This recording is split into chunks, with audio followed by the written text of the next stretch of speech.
来看台南后壁的城中庙重建要60年啊，庙体因为无完整的地基结构，这土面阁必顺注定阁会老化。管理委员会拍算要登记，不过这间庙封登录做历史建筑，地处这庙方无多去甲这庙体震动。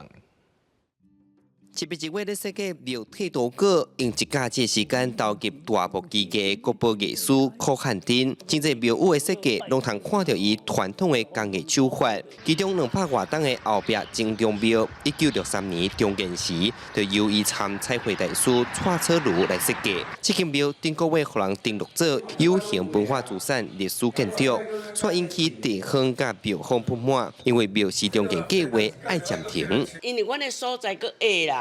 你讲要保存，你若讲阮有所在，阮就保存。阮建得无迄个所在，乡客来，你敢知落雨来拢治雨，大家厝倒有人厝倒呢？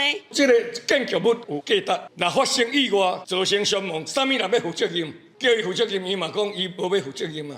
你即马用历史登录历史建筑类，这工作拢袂当震动。庙方坚持要重建，除了庙体有壁栓加漏水，主要因为庙无地公庙，兼这搭是伫外段田顶面，因请台南市土木技术工会做鉴定，结果庙体无符合耐震标准。其实当时那种钢筋板搭都不会符合现在的标准，所以我们评估出来，它强震来可能还是会有倒塌的疑虑，所以我们是建议它拆除重建。很多个当代相当技艺不错的一个艺师们的一个作品的汇聚的地方，所以这部分经过我们台南市文资审议会的审议结果，登录为历史建筑。